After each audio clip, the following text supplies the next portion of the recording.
প্রিয় দেশবাসী, আমার স্বামী মাওলানা ওলিউল্লাহ একজন সহজ সরল আলেম দ্বীন।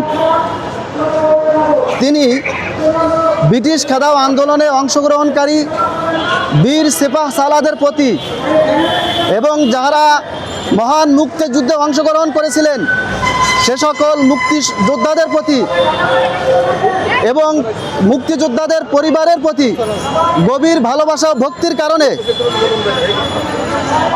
বিগত 15ই আগস্ট ঘটে যাওয়া অনাকাঙ্ক্ষিত কিছু বিষয় নিয়ে এমনভাবে প্রচার করা হচ্ছে যার কারণে আমার স্বামী একজন মানসিক রোগী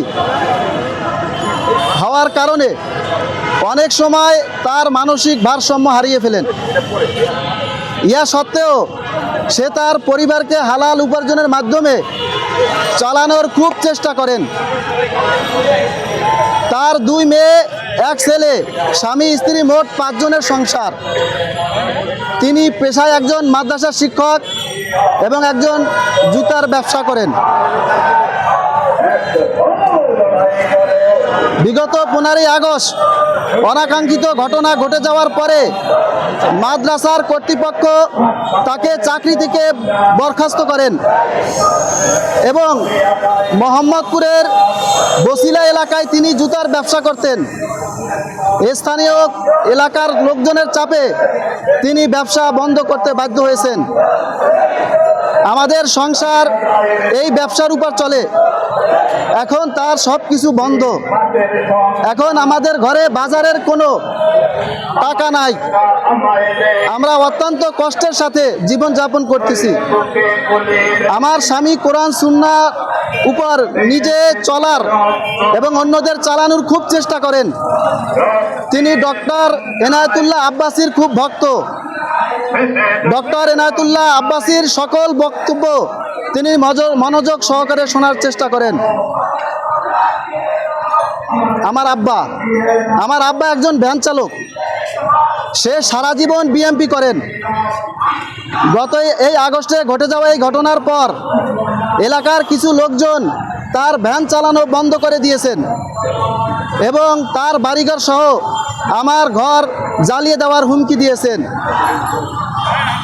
আমার স্বামী মানসিক রোগী। সে কিতাব না পড়লে এবং না পড়ালে তার ঠিকমতো ঘুম হয় না।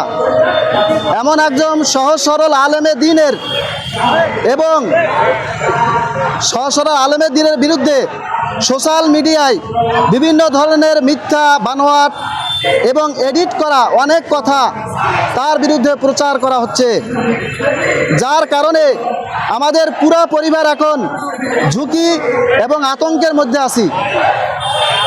এর কারণে যদি আমার পরিবার এর উপর কোনো ধরনের হামলা ও মব তৈরি, এমনকি আমার স্বামীকে হত্যার হুমকি দেওয়া হয়েছে, তাহলে এটা হবে নিরপরাধ মানুষের উপর অত্যাচারের অংশ, যা গুনাহে কবিরা এবং আল্লাহর গজবের কারণ।